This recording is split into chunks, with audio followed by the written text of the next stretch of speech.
So let me give you all a little bit of a background. It was actually Lena Crusoe who contacted me when they were putting this together, and she just said, "Hey, Paul, do you remember that thing that you shared with Faculty Senate a few years ago?" And I said, "Yeah." And she said, "Would you mind presenting that as part of this March Mindfulness series?" So what this is a talk. So 2.5, almost 3 years ago now, when I started as Faculty Senate president, I kind of gave an address to the Faculty Senate right at the beginning of my tenure. And so I guess there was something about it that Lena connected with and thought it would be a good idea for me to share again. So I dusted that off, and I changed a few things. Obviously, my audience is not the Faculty Senate here. I think it's just intended to be faculty in general. And so I shifted the tone of the talk to be less about the Senate specifically and more about faculty as a whole. So perhaps at times you'll see where I may have been going in relation to a talk to the Faculty Senate specifically.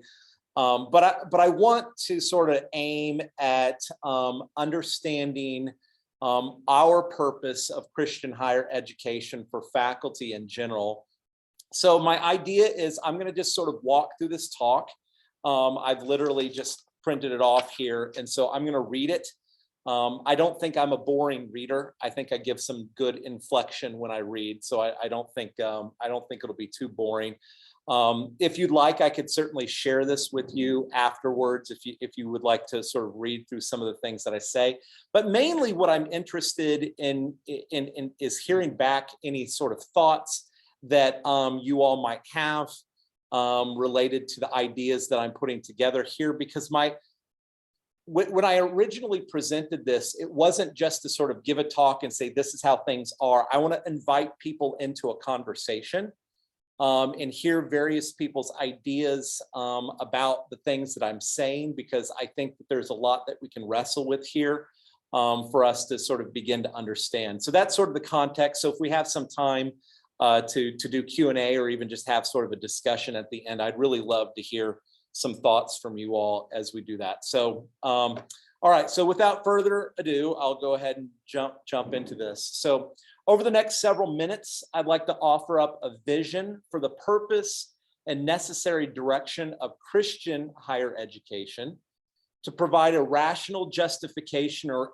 anchor for the work that we do here at SNU. And so like you can do with Google Maps, I love Google Maps because I love to zoom in and I love to zoom way out and sort of get those comparisons. But like you can do with Google Maps, I'm going to zoom really far out. And it may seem as though I'm not focused enough and that my meandering thoughts might be a bit meta or too far removed from the practical task that we do day to day at SNU. But bear with me.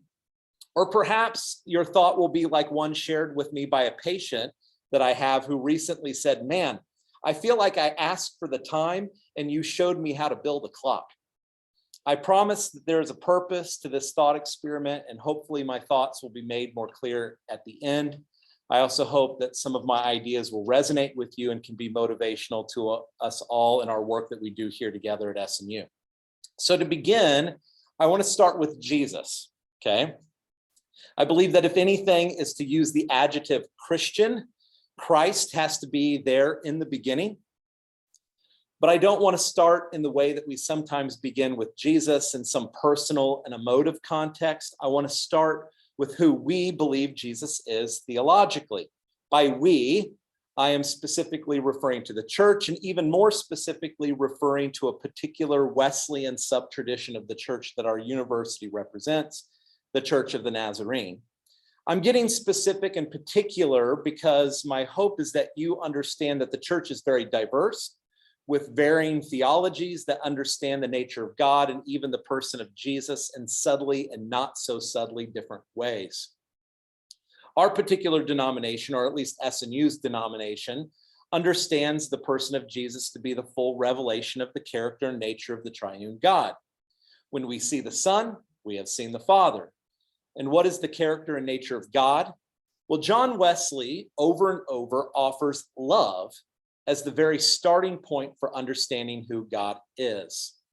This is very important because this differentiates the theology of the Wesleyan tradition from other sub-traditions of the church that might accentuate other divine characteristics as the starting point for the ways of understanding God. For instance, the theology of John Calvin, and therefore the Reformed tradition, tends to place God's sovereignty at the center of theology.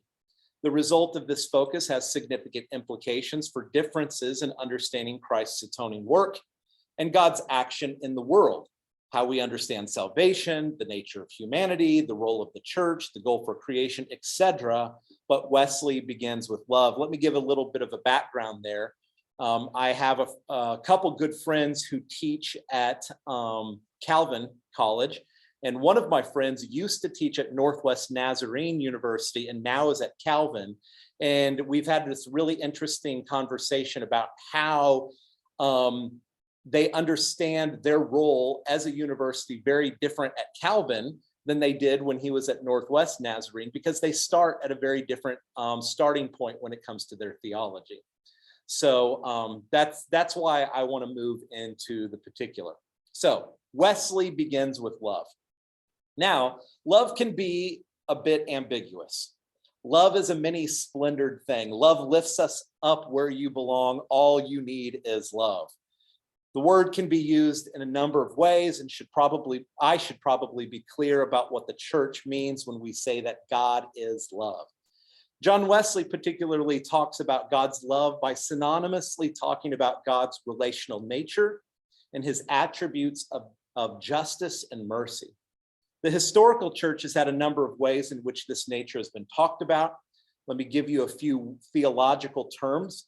Perichoresis, literally meaning to dance around, is a way that the early church talked about the triune nature of the Father, Son, and Spirit as a divine dance of mutual indwelling. Our own Dr. Steve Green talks about the relational nature of the divine that beckons all of creation, including us, to be drawn into this divine dance of mutual vulnerability that acts to reconcile all of creation back to God. Another word, pathos, which is related to our word pathetic or even empathic. It speaks of God's willingness to hand over God's self in divine covenant with creation and identify with those that are weak, poor, marginalized, and suffering. And then third, kenosis, the incarnational and self-emptying nature of God that humbly lowers God's self to bring dignity to all of God's creation. All of these words are used to talk about God's loving character because, again, we are talking about Jesus. And when we talk about Jesus and the loving ways of God, we are specifically talking about an embodied way of being and acting in the world. The good news, or the gospel, is that Jesus as Christ has ushered in a new way of living in the world, a way that we know as the kingdom of God. But it is really important to understand that for John Wesley, the gospel, or this good news, is not an idea or a concept or even information, which is what we often take from it. The gospel is a person. Jesus himself is the good news. And it is the embodied life, death, and resurrection of Jesus that is that good news. Salvation is therefore found in Jesus, not through an adherence to an idea or an agreement to a concept or acceptance of information. Salvation comes through an embodiment. It comes through an invitation to the Lord's table. And like the famous painted icon of the Troista by Andrei Rublev, we are invited to dine with the social trinity. So this is where I actually have a picture, and let's see if I can share screen real quick. There it is. So this is the icon right here. It's a really well-known icon by Andrei Rublev, known as the Troista. It represents the Trinity, and as sort of the lure has it, right here, can you all see my cursor sort of moving right here? It is believed that originally when this icon was created, there was a small mirror right here, so that when the observer would walk up to the icon, you would actually see yourself in the empty space at the table. In other words, it is the divine Trinity that is calling you to join them in relationship. So that is the icon there. So, all right. We are called into inhabiting the virtues of God's kingdom. We are called into Christ's likeness, but becoming like Christ requires, and I think this is key, formation. It requires tutoring. It requires discipleship. So, the Great Commission of Jesus asks the church to make disciples of people from all walks of life. Becoming a disciple requires more than a decision to follow, though that, of course, is important. It requires discipline, as indicated in the word itself. The church has always understood that our very human nature, like Aristotle points out, is untutored. From church fathers like Augustine and Aquinas, the concern is that our innate nature is that we will be oriented by the practices of our life, and that our practices will shape what we love. Unfortunately, without the reorientation of Christ, we are destined to be, like the song says, looking for love in all the wrong places. That is, unless we participate in formative, communal, embodied practices that reorient our moral nature to an embodiment of kingdom living. The church has referred to the communal embodied practices of the sacraments as the most sacred habits of the church that orient our lives to being most like Christ. This is literally character formation. And John Wesley was so dedicated to these communal and embodied formative ways of Christian living that he developed a method, that's where the term Methodism comes from, and put people in societies, classes, and then bands or small groups to support and provide communal accountability to this process. The founder of the Church of the Nazarene, Phineas F. Bresee, believed in this idea so much that he called the church to move into the very places where Christ could be found in order to live out the communal and embodied calling of Christ. One specific moral practice that significantly transforms lives and has been valued throughout church history as a means to discipleship is education, or more specifically, the practice of study. And I'm going to use that word study very particularly. I'll come to that. To educate via study requires more than learning, which has typically been understood as the acquisition of just knowledge, ideas, or skills, and often gives way to the virtue of what we have typically called curiosity. We usually talk about curiosity as a positive thing, and I certainly do too. But recently, I've been reading how some moral theorists have argued that curiosity can be a very superficial virtue, because simply wanting to know more can actually become a selfish endeavor or a vice, such as pride, and make an object of or objectifies that which is observed. I certainly have been guilty of learning for my own boastful purposes. In contrast, study, or to become studious, which perhaps is the greater virtue, is not to know more for the sake of knowing or to objectify what can be known, but is to seek truth and value truth for its own sake. This truth-seeking endeavor, when done as a disciple or habitually, can form the kingdom virtues of sacrifice, patience, and diligence and determination, which, by the way, as an aside, I feel like our students need to learn more now more than ever, and I don't see this commonly in them as much as I would like to see. In this sense, we see that study is not a means to an end, but is actually an end unto itself because of the ways in which participants come to inhabit the goods of the practice itself. Study also begets, amongst other virtues, courage, intentionality, gratitude, interdependence, empathy, hospitality, and perhaps most, humility. Education via study becomes a real means to Christ likeness. And John Wesley and Phineas F. Bresee both participated in systems of education and promoted education amongst both church leaders and laity. In fact, John Wesley believed in an even higher view of education, one in which education went from being a formative practice to becoming a culturally subversive practice. in the sense that it works in opposition to powers of injustice and oppression. For Wesley, education offered the opportunity for salvation. Remember, salvation, the word, shares the same root word as salve, an ointment applied to promoting healing. So this isn't a reference for using education as a means to a privatized and personalized faith decision. Instead, for Wesley, who was influenced by the Eastern Church Fathers, the notion of salvation meant participating in healing. His belief was that his own education offered the opportunity to provide healing, hope, and dignity to those who were marginalized. For instance, he was educated in the classics and logic at Christ Church College in Oxford, but saw his broad education as something that afforded him the opportunity and even need to pull together medical knowledge in order to care for those who could not afford health care from the traditional health systems of the day. And educating the poor, Wesley believed, offered opportunities to those on the margins of society to resist oppression and better their ways of life.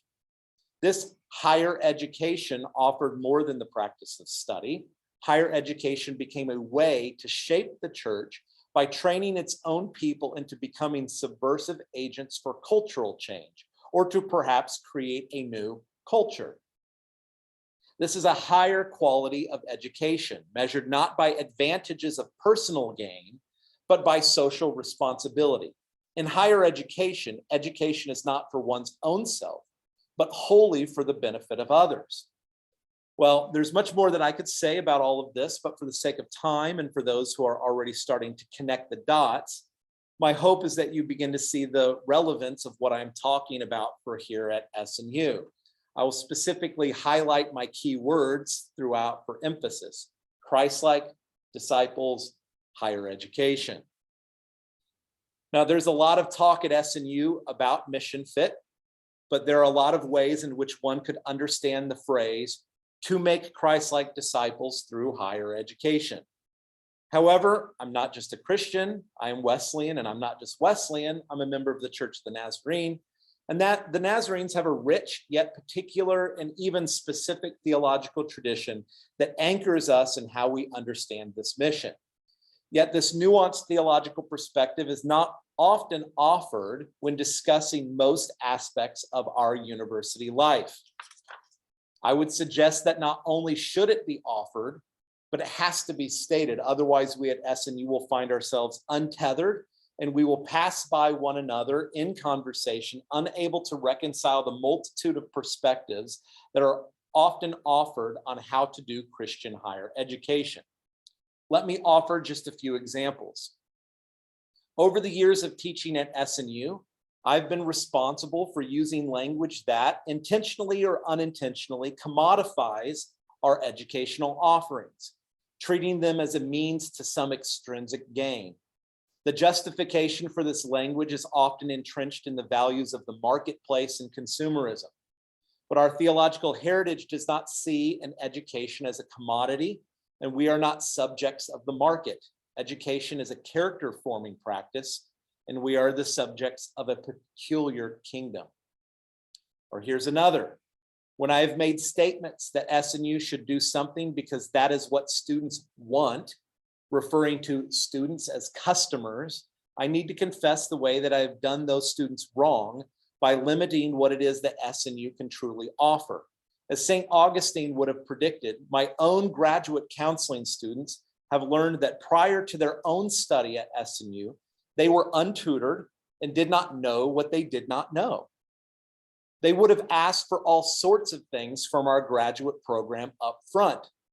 But having been shaped by our program's process of study, many of our graduates now realize that what they would have asked for before coming to SNU would not have necessarily been what is best for them. The customer isn't always right. In fact, customers are very often wrong. That is the nature of being uneducated. Thank goodness we didn't give our students what they wanted, but instead offered them what they needed. I could give you one particular example of this. I think most of our students in our graduate counseling program would like our program to be as short and condensed as possible. They want the quickest route to a degree that they can get it. By the time they get to the end of the program, they're like, that is too short. You need to keep us longer. There is so much more that we need to know before you send us out into the world to be professional counselors. And that is true. Here's another one. When I have been motivated by ideals of the growth and economic success of SNU, I need to confess that I have often succumbed to what many theological thinkers refer to as the myth of scarcity that dominates our culture in ways that point out what I lack, and my motives for growth and success is just another way in which I am drawn to compensate for what I believe I or we lack. While additional numbers and resources can be seen positively, I suppose, kingdom virtues such as trust and obedience come from practices that focus on God's abundance and knowing that He provides what is needed, not just what I want. When I have used language to describe an SNU degree as quick or convenient, I need to confess that such a view on education can shortchange our students, particularly those students with the greatest of needs. Practices of expediency and efficiency can certainly form character traits such as intolerance for delayed gratification, lack of resolve, and entitlement. But patience, persistence, and determination are kingdom virtues and are shaped through quite different practices. And at times in my past, I have been guilty of asking questions similar to these. Should students really have to learn about Shakespeare? Or should students really have to take this Bible class? Or should students really need to know about the French Revolution? Or should we offer physics or Spanish or sociology or philosophy? Or is a liberal arts degree even practical in today's world? I need to confess that when I ask these sorts of questions, I am being short-sighted about what is truly important in education. I am Wesleyan, so the answer to any of these questions is yes, and practicality is not a kingdom virtue. So, how is all of this relevant to the faculty here at SNU? I would argue that faculty, having been shaped specifically by the embodied practice of study and their particular disciplines and acting as the direct facilitators of Christian higher education, play perhaps the most essential role in advancing the Christian higher education mission of SNU. However, without a clear understanding of what is meant by to make Christ-like disciples through higher education, the faculty, staff, administration, and even board of trustees may genuinely have the best interest of the university in mind when strategizing and making decisions, but we may find ourselves pulling in very different directions as our language and decision-making is guided by differing philosophical and even, probably more specifically, different theological visions. In order to attempt to move in a common direction, a common theological vision, like the one I have expounded upon, can lead us into real applications for Christian higher education. I want to end with a number of thoughts. These are just kind of musings that can be integrated into our work at SNU. And I will confess, they're more broad than specific, and perhaps that's where our conversation can next go in terms of talking about the specific or granular application of these ideas. So, idea one, love must always be a guide in all that we do. This love must lead to reconciliation, must identify with those that are weak, poor, marginalized, and suffering, and must always bring dignity to the other. Number two, discipleship is our aim. That is, the education that we offer should be more than just learning, but should be a process of character formation. That being said, not all who attend SNU are from the Wesleyan tradition or are even from the Christian tradition. And as such, the character formation that we offer should always be rooted in hospitality and should always respect the dignity of all persons. Number three, Studiousness should be a virtue that guides all that we do in Christian higher education. We need to be dedicated to quality higher education that does not see education as a means to an end, but rather as a means to an end that changes a person. And the following virtues should be embodied by and modeled to our students: courage, intentionality, gratitude, interdependence, empathy, hospitality, and perhaps mostly, as I've mentioned before, humility. 4, Christian higher education should always have the courage to pursue truth and should never be deterred by forces and systems that prefer beliefs of convenience and bias. And 5, Christian education and what we do should always promote social justice and responsibility. The responsibility of education is not to be self-serving and self-promoting, or even guided by the needs or survival of the university, but ought to be guided by the needs of our students and the surrounding community. So, briefly in conclusion, I want to come full circle and end with Jesus. I believe that SNU wants and needs to be about the loving ways of Jesus Christ. SNU therefore must find a way to embody Jesus in everything that we do as an institution.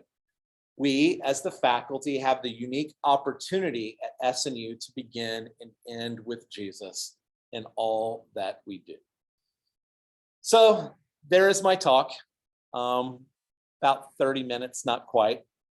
So for the remainder of the time, or whatever time that we have left or want to use, I'm particularly interested in any thoughts that you might have over any part or all of what I talked about, and perhaps would be really interested in hearing ways in which we could sort of creatively think about the real tangible applications of what I've talked about for our work as faculty at SNU.